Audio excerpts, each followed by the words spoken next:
This is Kim from EnglishWithKim.com. I am your guide to the essential conversation skills you need to sound more natural in English. Today, I'm so excited to welcome you to an interview with one of my talented teaching colleagues. Today, we're going to talk to Jennifer of Interview Genie, and we are going to talk about how to ask and answer better questions in English, specifically interview questions, both job interviews and academic interviews. Jennifer is a very talented interview prep expert, and she is also someone from the Northeast. So we have a lot in common with our style of communication, and we're going to talk all about interviews, the structure of good questions, the way that the culture works in a job interview in English-speaking cultures, and really what you need in order to get the job or get the position that you're looking for in English. So I'd love to give Jennifer a chance to introduce herself and tell us a little bit about her background. Hi, Jennifer. Hi, Kim. Thank you for having me on your video series. Like you said, I'm an interview prep coach, which means I help people prepare for their interviews, and I especially work with non-native English speakers. So people whose English is not perfect. I usually work with intermediate level and above. Those are the people who are usually looking for jobs in an English speaking company or an American company. So I was an English major in college. I got into publishing. I was an editor. I did a few different jobs in publishing, but I was basically an editor. I worked on academic journals and textbooks, so different kinds of textbooks. And then I moved into the business side of publishing, and I did that for a long time. And then I decided that I needed a new career. So I switched and I started teaching ESL. So I taught in language schools in Boston for a long time, and I still do that, but now what I do is mostly I teach interview skills, and I have my own company called Interview Genie. And so like I said, I work with all different nationalities of people, some who are still in their own country and some who are in America. And I help them with their interviews. Really cool. And something I like about your background is probably because it's similar to my background is that a lot of us start out in the corporate setting and then we move into teaching, and then we kind of combine the two skills and start helping non-native speakers with their communication because we recognize the importance of kind of bringing it all together. So that's why I'm so excited that you're going to meet with us today and talk a little more about that.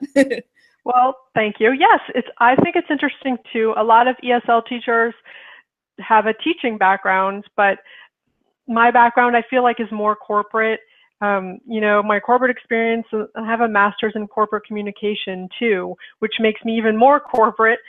So, but I feel like I'm half and half. Like I'm half ESL teacher, half corporate communications trainer, and I think that's good because I think that's what you need in an interview coach if you're a non-native speaker. You need a little bit of both. Absolutely. And I think something that I find particularly interesting, and I have a background in cultural studies. So it's kind of like, even though it's not corporate culture, I do bring in this kind of deeper understanding of like how my culture works versus other cultures, because you have to understand the way that the questions are being phrased and the information that people are trying to get through asking certain types of questions. And it takes this kind of more nuanced understanding of the language than just, hi, how are you? Good, how are you? The typical kind of transactional language. So I'm excited to get more into talking about questions and how it relates to the culture of the company and the culture of the information that people are seeking through interviews. A good place to start is to talk about the different types of questions. And something I really love about your approach is that you talk about three types of questions that may be asked in a job interview or an academic interview. And I think it's really key for our audience to be able to understand the differences in between these questions. So would you like to share a little more? Obviously, in a job interview, questions, it's all about questions, right? So, and the thing about interviewing is there's no one size fits all, because someone like a first grade teacher is going to have a very different interview from someone like a product marketing manager with an engineering background who works in an auto company. I mean, you can't really compare those two interviews too much, but there's some similarities. first of all, like the first thing is you walk into the interview, you say hello, you sit down, then you probably have your small talk. How was the weather? How was your drive over here? Did you find everything okay? And there are endless numbers of questions that you could do during the small talk phase. Then it usually moves on to what I call the basic questions or the general questions. The first one is usually, tell me about yourself. Or, my favorite. Yeah, well, it's everyone's favorite, but it's also everyone's least favorite. Let me put it that way. It's a really general question, so it can be hard to answer. What does it mean? Why are they asking that question? So you have questions like that, like, why do you want to work for us? But then you have what's called behavioral questions, okay? So those are the questions like, tell me about a time that you ran into a challenge on a project, or give me an example of some time when you showed leadership skills. So those are the kind of questions where you need a story. You need a real example. You can't just come up with some answer that doesn't say, oh yes, this is a specific time. You need a specific time. So those, most people think are harder, and I kind of agree, because you do need a specific example. And then some interviews, like in the teacher's interview and in an engineer's interview, you're probably going to also have technical questions. Those are going to be really different depending on what kind of job you have, but all job interviews are going to get into the kind of the really specific details about the job. So what is that, 4 categories of questions? Yeah. Yeah, it's actually a lot more complicated than just practicing a list of questions, which is, I think is the way that a lot of non-native speakers approach it if they're not working with a coach like you, is that they kind of just like go through a list and answer the questions.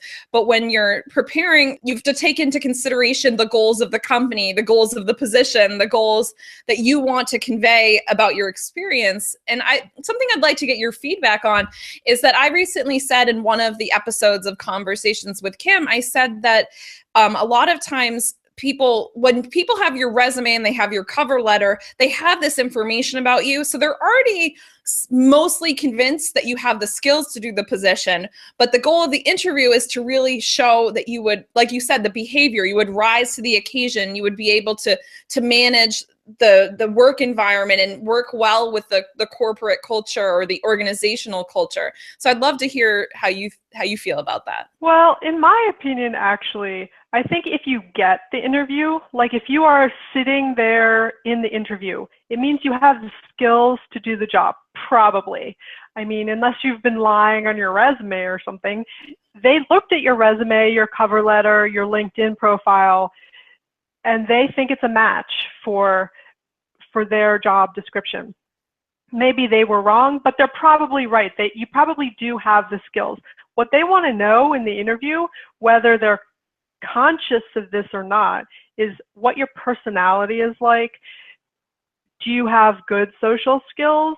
Do you have the kind of social skills where you will fit in with whoever the people at the company are? Again, it's not really about your competence. It's about how you express your competence, if you can see the difference. And I don't think that's very clear to most people. They think, oh, I need to prove to them that I'm smart. I need to prove to them that I have the experience. Well, the truth is they already know that you have the experience because they have your resume. Absolutely. I simplified it, I think, in my video, and I said they want to see if they like you, right? And it's not really necessarily like you as like, hey, let's go hang out and have coffee sometime. It's like, how are you going to interact with everybody else? If it's a more managerial position, how are you going to lead your team? Are people going to relate well with you? And I think especially for non-native speakers who may come from cultures where the dynamics of power, the dynamics between, more senior management and more junior employees is a little different. I think that one of the challenges is being able to show that you can interact and then you can make small talk both in the office, but in some sort of networking event or meetings where there's this, or interfacing with clients. So I think specifically your focus on behavioral questions really enables people who work with you to shine, because they learn how to respond to those questions in a more, I guess, engaging way. You just said, well, so I think it's not about whether they want to necessarily go out to coffee with you, but it's more, but I actually think it kind of is like that. Cool. I mean, maybe not coffee, but like they want to know that they will be comfortable with you. They will be able to talk to you, not as a friend necessarily, not as a best buddy, but as someone who fits in with their social circle. I mean, I don't think this is necessarily a good thing, but that's the way interviews work. They want to know that you fit in with them and the wider company culture. And so that's what you're showing in interviews. If you merely answer the question kind of in a cut and dried way, no personality, who wants to be around that person? Most people don't. Most people want someone who makes them feel comfortable. And again, I'm not sure that people would tell you this. They may not know, but I think it's the unconscious bias behind interview situations. They want to like you. That's what liking is. They want to feel comfortable with you. So I think interview prep is a lot about becoming comfortable, like being able to answer the questions so you're comfortable, and so your personality, like the real personality, not just like a fake interview personality, shows through, because that's what's going to get you the job probably. I love that response, because a lot of the things that I try to showcase through the videos and the articles I write on being professional is how to be professional while still showing your personality, because I think it's really important to be able to be yourself in the workplace, because if you're trying to put on this kind of corporate, robot sort of personality in a job interview, it's going to be hard for you to maintain that personality throughout the entire time where you work in the culture. And I've noticed with some of my clients that they struggle if, say, they get through the interview and they get the job, they're kind of not sure how to socialize with the company because they weren't getting a read on the company culture, because it's going to be different if you work at Google or one of those tech startups in California than if you're working for Goldman Sachs or, a law firm like I worked in New York, like where it's like a little more rigid and strict. I think it's important to recognize the culture when you're going into the interview. There's so many different company cultures. If you work at Google versus Goldman Sachs, it's totally different. And it's easy for me if you say, oh, I'm going, like if you told me, well, tomorrow I have an interview at Google, I could picture that interview exactly because I know what the company culture is like. I know what interviews there are like, but it's different if you're not an American, like if you're not used to this kind of culture, you don't automatically understand what the interview is going to be like because of the culture. And that's a hard thing. It's easy for us as Americans. We just kind of absorb that information, but it's not clear to people who are not immersed in this culture like we are. Yeah, and also something that's interesting is organizational culture. Small organizations versus larger corporations are going to be different. If you're working with a team of 5 people, I remember many years ago, I had an interview at a very small firm in Boston, and it was, I think there were maybe 7 people total in the office, and they said, we really want to find someone who will fit with us because we work in a small office. It was kind of a little more stressful because they wanted to make sure I was a good fit. Ultimately, I wasn't, but I think it's important for people to understand that you have to consider the way that you're presenting yourself based on whether they need you to be more interpersonal or whether they're okay with you being, a more corporate person working in your cubicle and kind of less interactive with other people. Yeah, exactly. When I first started interviewing for ESL teacher jobs, I actually had a really hard time with it because ESL teacher jobs are very different from any kind of corporate interview. And I had never had a teaching interview before. And I went and I was wearing not a suit, but I was wearing like a jacket and a blouse. And I mean, in retrospect, it was ridiculous what I was wearing. It was I did so, the same thing. I was wearing a suit, and my boss who hired me made fun of me later for it. I know, exactly. I was wearing like a dark jacket. It was so inappropriate for a teaching interview. The person who was interviewing me was wearing like, a casual sweater and whatever. And it looked like I was interviewing her, when I was in the middle of the interview, I was so embarrassed. You learn the hard way, right? Yeah, and actually, I think this is really important for the people watching the video is to understand that, we miscalculate sometimes based on our previous experiences. So you're not alone. This is not something that you struggle with as a non-native speaker. You may have special challenges, but it's really good to do your research, to ask for feedback from someone who's more familiar with the corporate culture or the organizational culture if it's a nonprofit or whatever other type of organization, because it gives you a sense of like, how should I dress for this interview? How should I present myself? Should I be more friendly? Should I be more serious? It's been fun to kind of see that in my career as all the different places I've interviewed. You realize like the times when you look back and you're like, oops, I didn't do that right. No wonder I didn't get the job. Exactly. I've had a lot of experiences like that too. And I still struggle when I go for interviews. Because it's hard to know what this culture is like until you get there. When you get there, you know exactly what you should have worn, but it's too late. Exactly. Yeah, the people who have a friend that can tell them from the inside, when they always have the advantage because they know what people dress like, they know somebody who's on the inside. So it's kind of a funny opportunity. Well, I think this is a good way to transition into since we're talking about understanding the culture.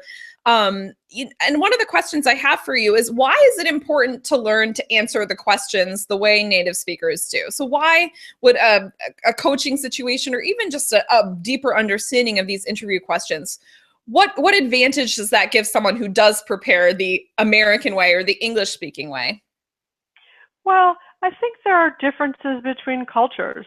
And if you're coming into, say, an American company, and maybe say you're coming from France and you're French and you've worked in French companies. Well, your style is going to be a little different. It's not necessarily that your style is bad. There's nothing wrong with the French style. There really isn't. It's just in an American company, what you're going to do if someone asks you a question in an interview, your answer is going to probably be too long.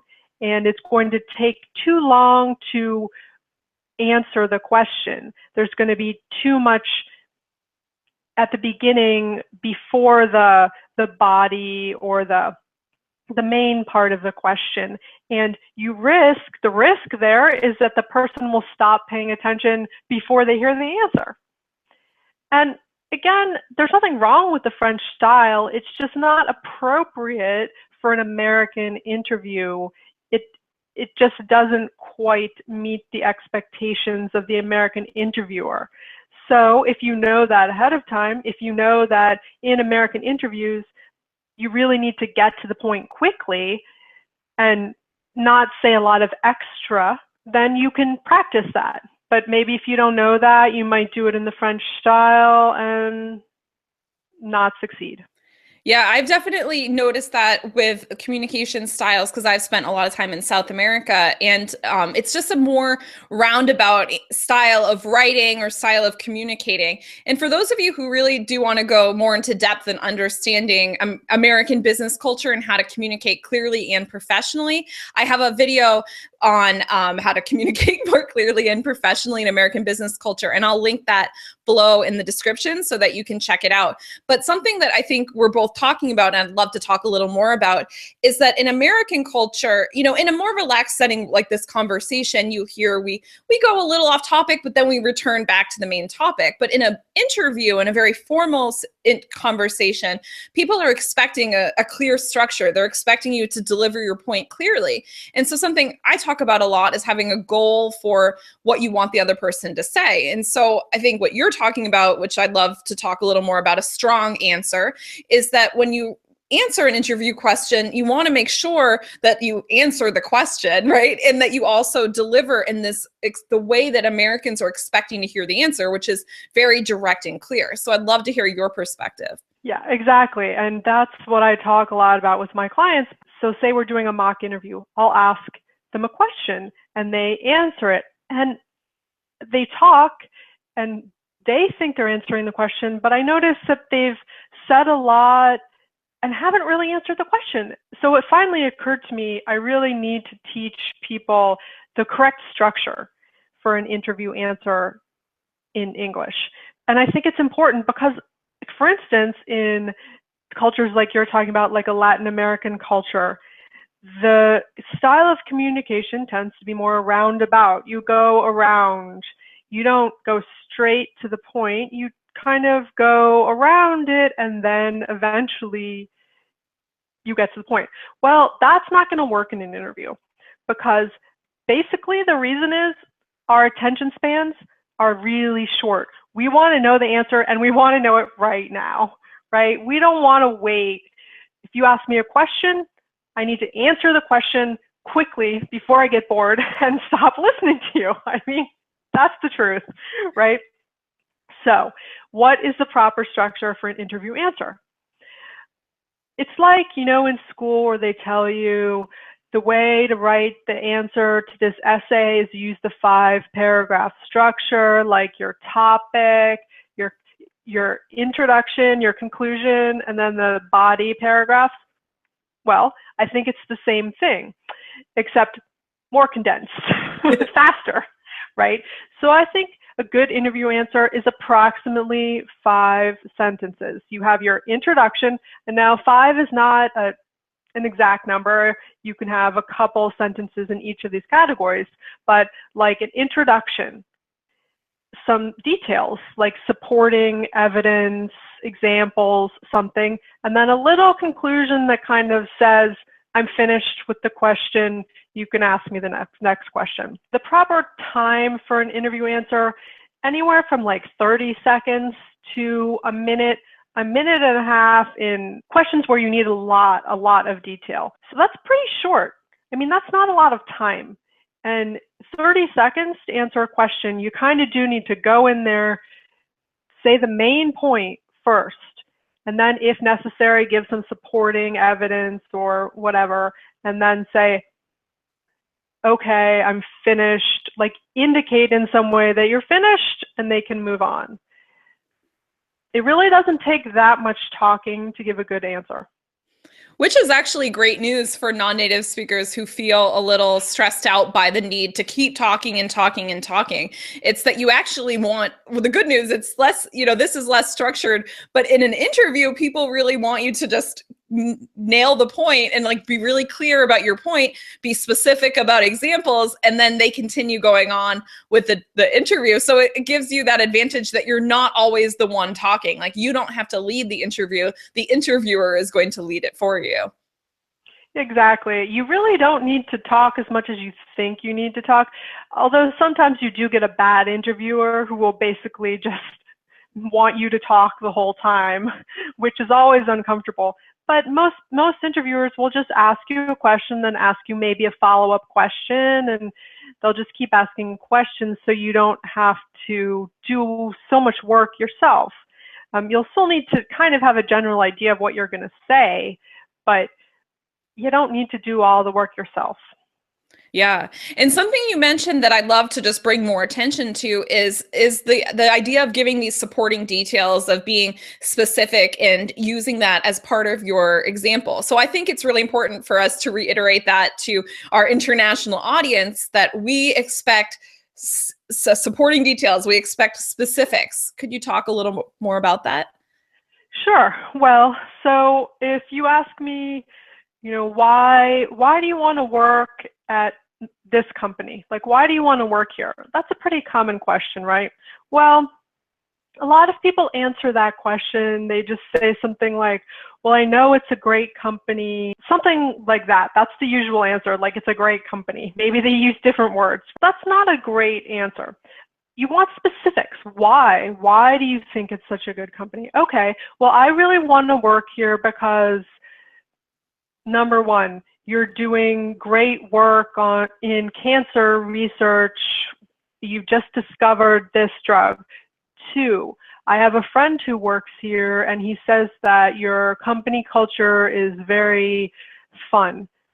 3, I know that you treat your employees very well. Those are 3 specific details. They also are specific to the company.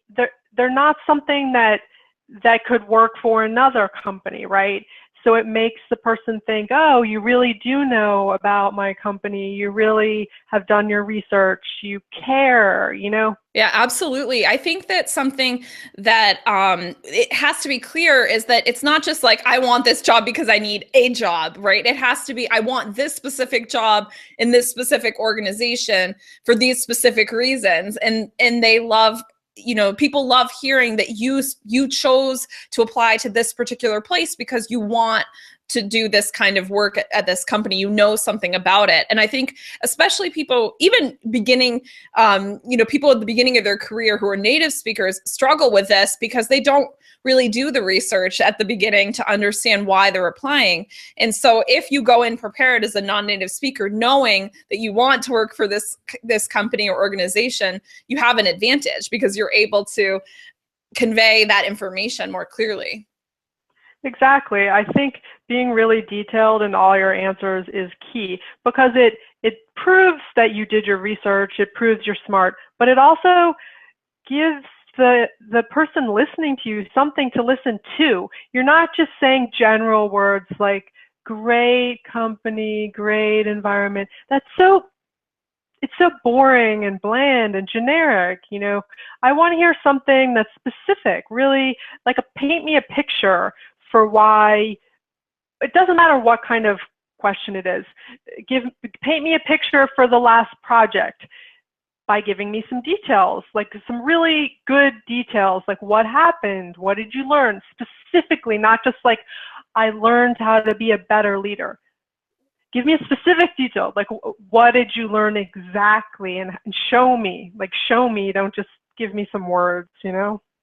And this goes back to our earlier point about showing your personality. It's that these specific details that illustrate either your work experience, you know, your challenge, and I guess we can talk more about that type of question. You know, these type of responses are showing your personality. They're showing how you handle kind of uncomfortable situations like a job interview. They show how you can express your ideas, and they show that you reflect on the work that you do, that you're not a robot who just sits down and types on the computer. And so it goes back to that earlier point that we mentioned, is that interviews are about connecting with people and showing your personality. So these specific examples reveal a lot about you and your work. And the best news for those of you watching is that you can practice these questions. You can practice these responses. And I think practice is key. I mean, I know you don't want to practice too much because then you'll sound like a robot, which is bad. But I think practice is really important. Even I practice for my interviews and I speak English already. I like to practice because I need to remind myself of details of my past work and even remind myself what kind of things I want to emphasize about myself, my personality. And I think especially if you're worrying about your English and the answers, the content and the English, I think practice is really important. And actually, that reminds me of something that I think is really important for people watching to understand, is that we were talking before we started recording the video about perfection and about how a lot of non-native speakers get really stressed out about interviews. And like you said, they rehearse the questions into the ground too much, so it sounds robotic because they're not allowing for the conversation to flow, which those of you who are watching this and are familiar with my channel know I'm all about the way the conversation keeps going. But I think something that I think you and I both agree on, and we'd love to emphasize to you guys watching, is that when you are trying to give an interview answer, it doesn't have to be perfect. People are not expecting a perfect, completely 100%, no mistakes response, because even if you rewatch some of the things I've said, I make mistakes while I'm talking.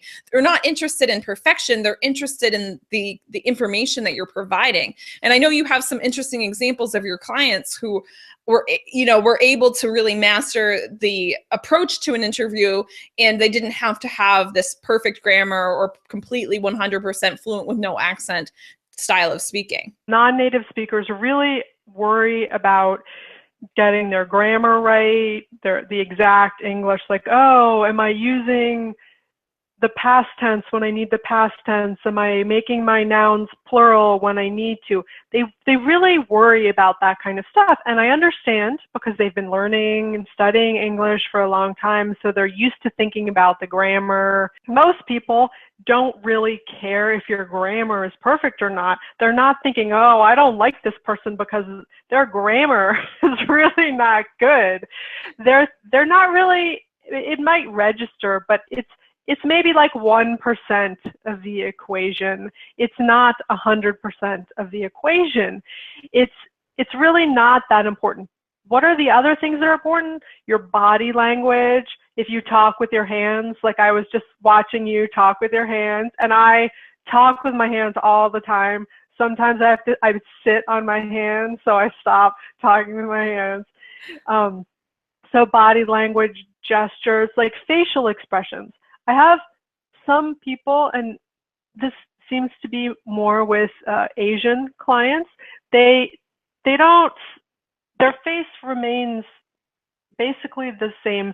When they smile just their mouth goes up a little bit, whereas an American kind of smiles and it's like a huge, all over their face. Takes over our face. And it's like a huge, yeah, exactly.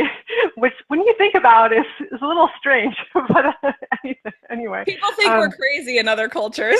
They're like, why are you have this big smile on your face? Exactly. But it's stuff like that. If you don't match your interviewer, that's what they're focusing on. That's what they're noticing. They're thinking, oh, this person isn't smiling, not this person isn't using the present perfect correctly. The person doesn't even, probably, honestly, doesn't even know what the present perfect is. They're not fixating on your language. You may be fixating on it, but they are not. So when I have clients who come to me and say, well, I'm really worried about my interview because my English, I know it's not good enough. I need to practice my present perfect before my interview. Sometimes I say, well, okay, we can work on your English. But most of the time I say, let's just not worry too much about your English. It's not important. Your English is good enough for this interview. Yeah, and that's something I love reminding people watching this video and also just in general, that a lot of times, because in the United States, and especially in cities that we're talking about, like Boston, DC, New York, LA, Chicago, Atlanta, Miami, like all of these major cities, San Francisco, I could keep naming cities, but there are so many immigrants from all kinds of places that you will work at an international or an organization where there will be lots of managers who are non-native speakers. I've worked with so many non-native speakers who have been in positions of managing me, because that's just the way the United States works, and nobody speaks perfectly. The point is, can they do their job? Do they do their job well? And do they work well in the organization? And so you're like, I agree with you 100% that active listening, the kind of movement of your body, the way that you interact with your interviewer and respond to their questions by engaging in this flow of conversation is so much more important than perfection. So many English teachers are really, they're teaching grammar and vocabulary and really what I consider details. Not that those things are not important, because obviously they are important. They're the language, okay? But there's more to communication than just the words that you say and whether those words are correct or not. Communication is a lot more, and most of communication is nonverbal. So I think when you're practicing for an interview, you need to pay attention to your nonverbal communication, things like your facial expressions. Those are really important, because if you think about it, when you don't like someone, it's usually not what exactly they said. It's either what they look like they're wearing the wrong clothes, or they're not smiling and you think they're unhappy, or something like that. It's not that they said the wrong word.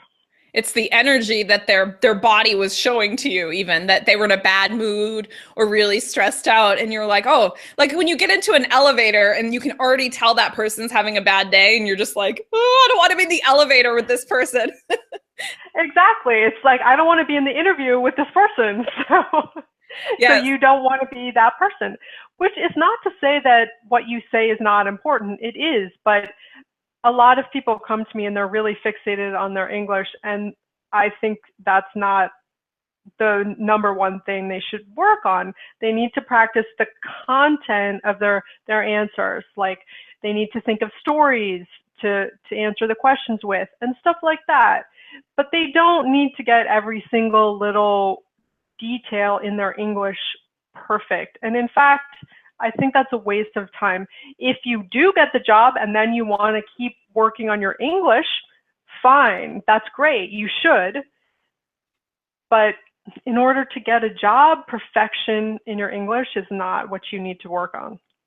Yeah, I completely agree 100%. A lot of times when I work with clients who are based in the United States, they have the job in English. The goal is to keep communicating better and better and to move on in the company. And that's when you're going to want to continue to advance your English, perhaps reduce your accent. Some of my clients have been living in the US or Canada for 20 years, and they're just trying to continue to improve because it's a lifelong journey, as we talk about a lot. And so the goal for getting the job is to really be aware of the structure of your answer, the type of questions that you need to respond to, and the way and being able to present yourself the way that people are hoping to see you, I guess. That's actually an interesting thing to talk about, because I just had a client.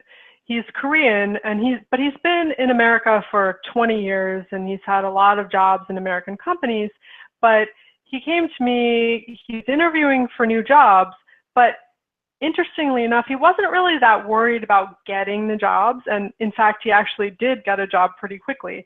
He was more worried about getting better jobs later. Like, he said, I know how to interview, but I feel like my communication is just not exactly good enough to be like an executive in an American company. I feel like there's something missing.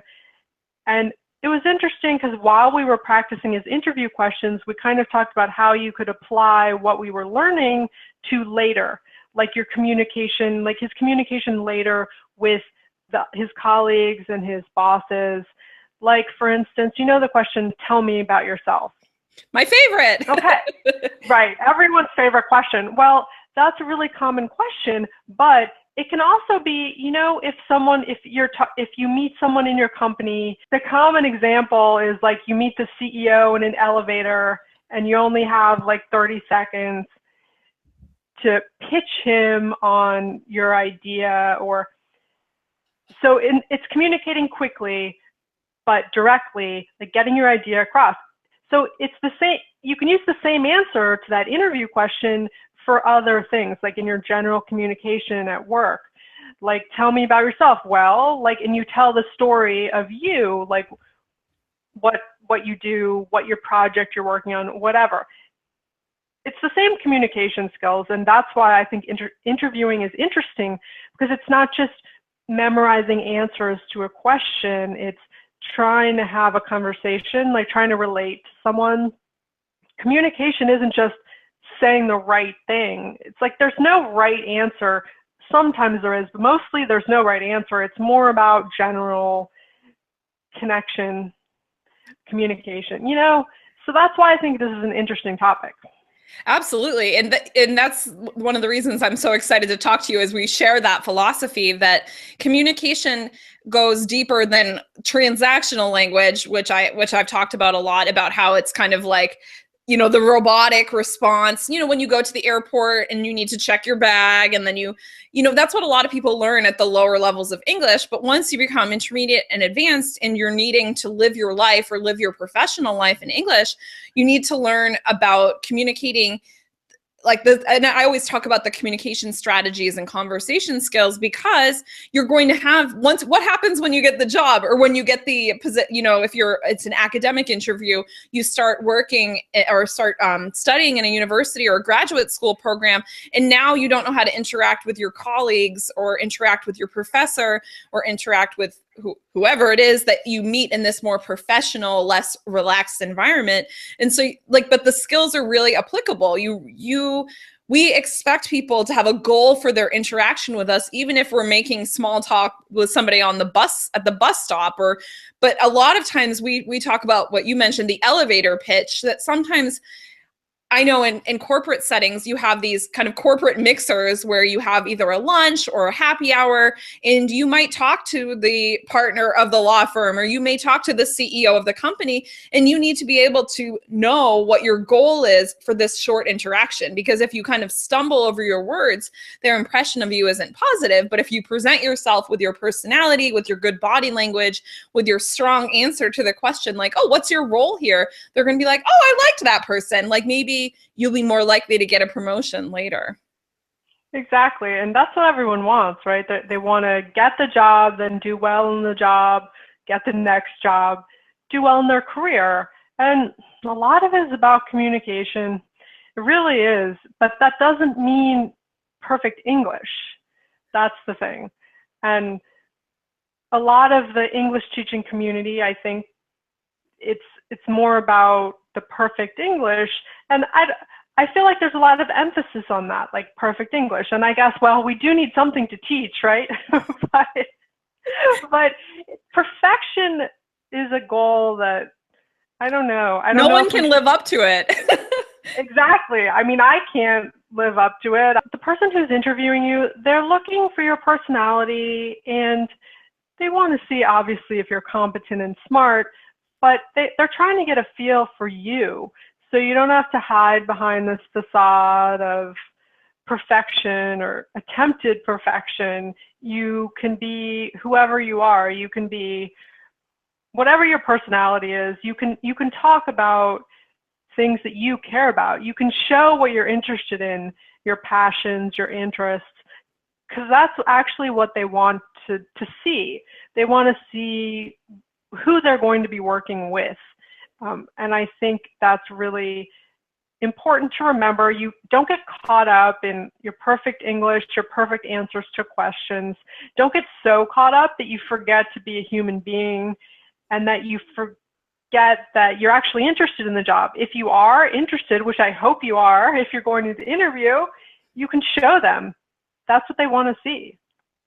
Yeah, it sounds like what you're saying is that you want to connect in conversation, which is a big theme for me, is that it is a more specialized type of conversation than making small talk more casually, but the goal is still connection. The goal is still communicating yourself and communicating your experience through your words, rather than communicating how perfect you are, or how you are exactly like a native speaker with perfect grammar, except we make mistakes, as we've been talking about throughout this conversation. So I think that's a really important thing for people to understand, is that you want to communicate clearly, but you also want to communicate effectively. And a lot of times effectively is communicating yourself. I like your philosophy, really. That communication is about connection and not about perfection. Oh, it rhymes. Connection, not perfection. My new tagline.